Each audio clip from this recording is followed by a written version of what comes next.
Hey, coucou tout le monde, aujourd'hui on se retrouve dans une nouvelle vidéo et comme vous l'avez vu dans le titre, il s'agit de la vidéo d'avril pour le 1 mois, un thème. Et ce mois-ci, vu qu'on a eu le lundi de Pâques, le petit lapin qui va cacher les petits œufs avec du chocolat et tout, je me suis dit, ok, on va pas partir sur la bouffe, on va partir sur les animaux. Du coup pour cette vidéo, je vais vous présenter 6 livres avec la présence d'animaux sur la couverture. Oui, j'ai décidé que ça serait dans la couverture, pas forcément dans l'histoire, même si pour certains livres, les animaux ont une place importante, voire centrale dans l'histoire. C'est pas le cas de tous. J'ai fait une sélection complètement variée avec des maisons d'édition différentes, des auteurs différents, des univers différents et aussi des tranches d'âge en rapport aux livres différentes. J'espère que ça va vous plaire et c'est parti pour le premier titre. Pour le premier titre, il s'agit d'un livre que j'ai lu tout récemment et j'ai adoré cet univers. Il s'agit de Alcy et la forêt des fantômes chagrins de Jérôme Attal et c'est illustré par Fred Bernard. C'est publié chez Collection R, mais R jeunesse. Donc du coup, vous l'aurez compris, c'est un petit roman jeunesse avec pas mal d'illustrations à l'intérieur. C'est vraiment drôle car dans cette histoire, on va suivre Alcy qui s'appelle Alcy parce que à la base elle devait s'appeler Alice, mais son père, lors du jour de sa naissance, lors de la déclaration de son nom, a inversé les lettres. Il a fait un micmac, comme ça annonce la couleur. Pendant les vacances, sa famille va partir rencontrer la nouvelle sœur de son père car en fait, ça fait 40 ans que son père a une sœur mais qu'il n'en avait pas conscience, qu'il ne le savait pas. Ses parents ne l'avaient pas tenu informé et du coup, ils partent à la découverte de Houpela Houp, une tante vraiment décalée. Vraiment, j'ai adoré cette tante, mais Alcy est tout autant décalée. Enfin, tous les personnages de l'histoire sont totalement décalés. Et en fait, quand ils vont aller à la rencontre de cette tante qui a idolâtré l'univers, l'environnement dans lequel elle vivait, où il y avait un étang, où il y avait beaucoup d'animaux, de la forêt pas loin, etc., que c'était calme, c'était apaisant et tout. Quand ils vont arriver, ils vont se rendre compte que l'étang, enfin le lac étant est vide, les animaux disparus et pourquoi en fait. Et du coup dans ce roman on va suivre Alcy qui va essayer de défendre son environnement parce que y a un homme qui veut créer quelque chose, enfin un hôtel, un parc de luxe avec mini-golf, piste d'atterrissage d'avion, etc. Et en fait il déforeste la forêt et du coup Alcy elle se sent pas tellement bien à sa place, elle veut aider la forêt, elle veut aider les animaux, d'où l'importance des animaux sur la couverture et dans l'histoire. Et en fait quand on va lire l'histoire, on va avoir des commentaires de l'histoire dans l'histoire et c'est vachement drôle. Je sais pas si vous avez bien compris, je vais vous donner un petit exemple. Vous qui me faites le plaisir de tenir ce livre entre vos mains. Oh, soigneusement lavé, j'espère. Donc comme vous pouvez le voir, du coup il y a du gras et du non gras. Et du coup le gras c'est l'histoire qui parle dans l'histoire. Vraiment ça a été une lecture douce, chouette, qui parle de thématiques qui sont très adultes mais dans un univers très jeune car le livre est accessible dès 8 ans. Et en même temps il fait participer l'enfant. Ah là, pile quand je cherche. Vous voyez ici l'enfant peut écrire quelque chose. Donc par exemple décrivez ici votre casquette idéale parce que l'héroïne dans l'histoire a une casquette toute particulière que sa tante lui a dépanné et tout. Enfin vraiment il est vraiment chouette ce roman, chouette univers. Il y a un tome 2 si je puis dire, en tout cas c'est une histoire où on suit encore Alcy mais c'est pas forcément la continuité de l'histoire et j'ai hâte de le découvrir, je vous avoue que ça m'intrigue beaucoup. Second titre que j'ai à vous présenter, comment faire une vidéo sur la thématique des animaux sur la couverture, sans parler de Mémoire de la forêt de Michael Brun-Arnaud et c'est illustré par Sanoé, c'est publié chez Neuf, l'école des loisirs, donc ici c'est les souvenirs de Ferdinand. J'ai terminé le tome 3 aujourd'hui et j'ai failli finir en larmes, vraiment lisez cette saga.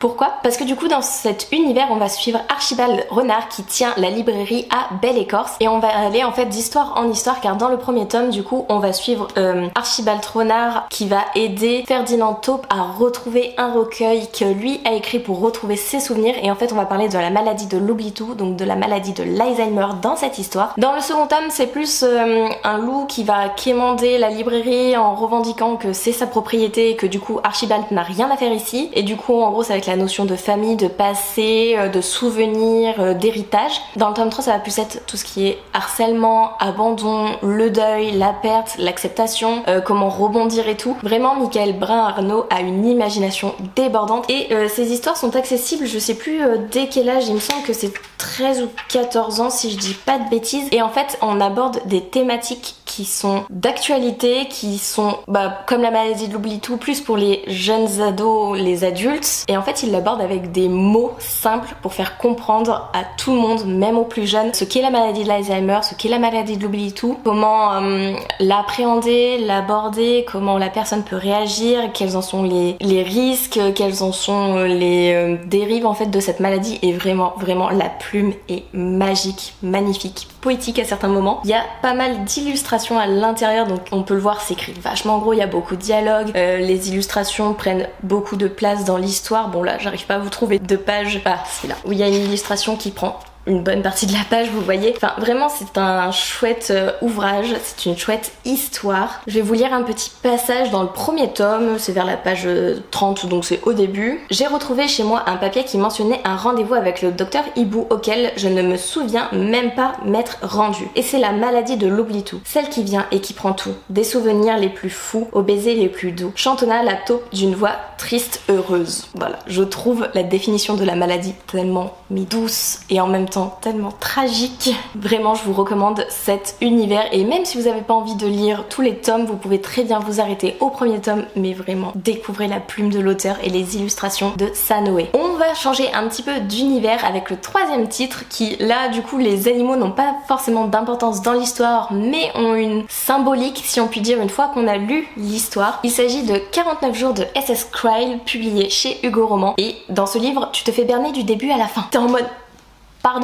Pardon, vous comprendrez l'importance des oiseaux en lisant cette histoire. On va suivre Sawyer qui a inscrit dans sa main le chiffre 49 et qui a une importance toute particulière pour elle. Et en fait on va la suivre au fil du décompte des 49 jours et on va comprendre. Et c'est une histoire vraiment qui est poignante. Je peux pas vous dire la thématique principale, ça serait un bon trigger warning, mais je peux pas vous dire parce que ça spoil. Mais il y a des notions de deuil et d'acceptation et en gros de reprendre sa vie en main après la perte d'un individu. Voilà ce que je peux vous en dire, c'était vraiment touchant, c'était vraiment poignant. Et je vous dis, je me suis sentie bernée, je me suis sentie trahie. Si vous connaissez SS Krail avec d'autres de ses romans, sachez que celui-là, il est pas du tout drôle, il y a très peu d'humour. C'est vraiment un roman qui te prend aux tripes et qui te serre et qui te... Tu vois, tu plantes le couteau, tu tournes et ça fait tellement mal. En fait, c'est tellement poignant comme histoire. Ne vous attendez pas à une seule once de note d'humour, il y en a pas dans ce roman, mais découvrez quoi. Découvrez. Quatrième titre que j'ai à vous présenter, encore une histoire avec des oiseaux qui ont plus ou moins leur place dans l'histoire si je puis dire, avec La rue qui nous sépare de Celia Samba, et c'est publié chez Hachette, donc les oiseaux dans la rue, voilà. On va suivre une jeune protagoniste qui s'appelle Noémia qui a 19 ans, qui est étudiante, qui a un petit appartement, qui vit au chaud, qui a son petit,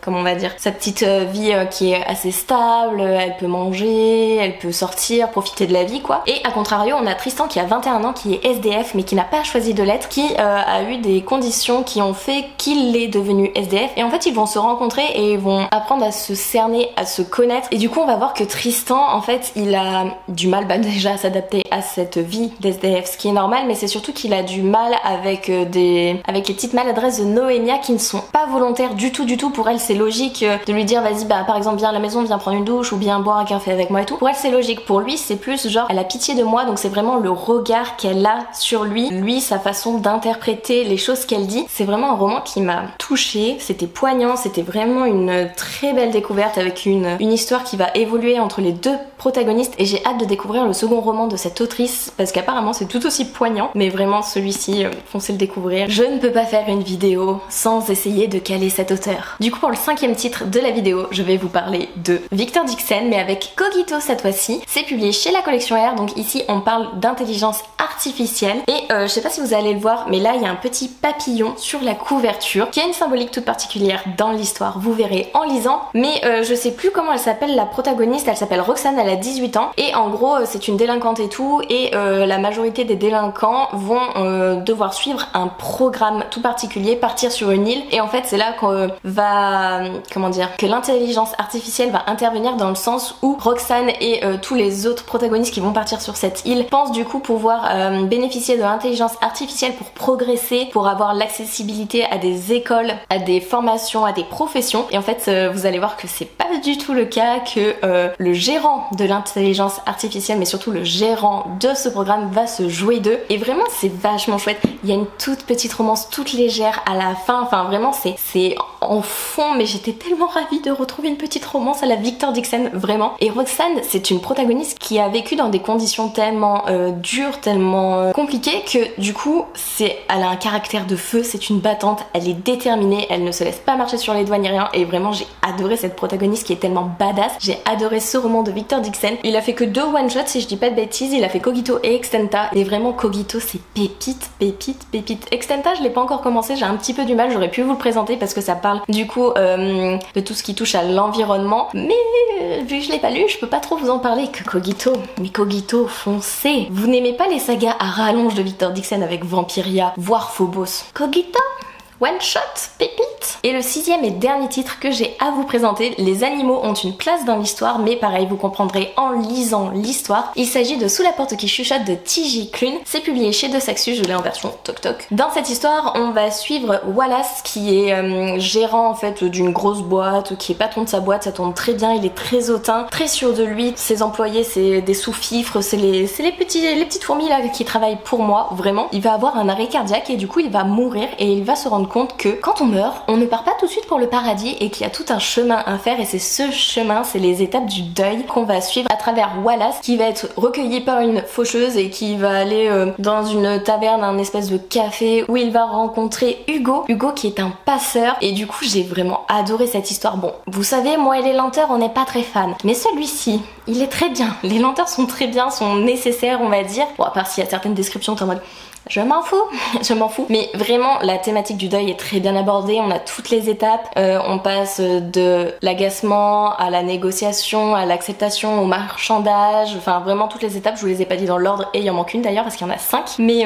vraiment, c'était très bien écrit, c'était très fluide. J'ai adoré le protagoniste de Wallace et de Hugo. Et aussi, je sais plus comment elle s'appelle, la petite, la faucheuse. C'est plus noté son petit nom. Je crois que c'est May. Je crois qu'elle s'appelle May. Et vraiment, c'est pépite, c'est très intéressant comme histoire. On a la notion de famille, on a l'acceptation du coup du deuil, de la mort, on a l'acceptation de soi, l'image de soi, ses sentiments amoureux aussi, son appartenance, son identité, enfin vraiment on aborde beaucoup de thématiques que j'ai adoré dans cette histoire. Voilà, j'espère que cette petite sélection de 6 livres pour le 1 mois, un thème d'avril autour de Pâques et des animaux vous aura plu. N'hésitez pas à me dire si vous avez lu certains de ces livres, si vous ont plu, si je vous ai donné envie d'en lire. N'hésitez pas à me dire aussi si la thématique vous a plu pour le mois d'avril ou pas. Autant janvier, février c'était vraiment axé sur une grande fête du coup du mois en question. Mars je me suis plus tournée sur les événements type cancer, maladie et tout, et là j'ai essayé de revenir à une thématique qui pouvait être en lien à un événement du mois d'avril. Donc n'hésitez pas à me dire ce que vous préférez, si vous avez des idées de thématiques pour le mois de mai, même si j'en ai une moi. Je pense que c'est facile à deviner d'ailleurs. Mais n'hésitez pas à me donner votre avis et votre ressenti en commentaire. N'hésitez pas à mettre un petit animal en emoji, peu importe lequel. Moi je vous avoue j'adore le petit renard. N'hésitez pas à liker, commenter et à vous abonner si vous le souhaitez. Et moi je vous laisse, je vous fais des bisous et je vous dis à une prochaine vidéo. Bye!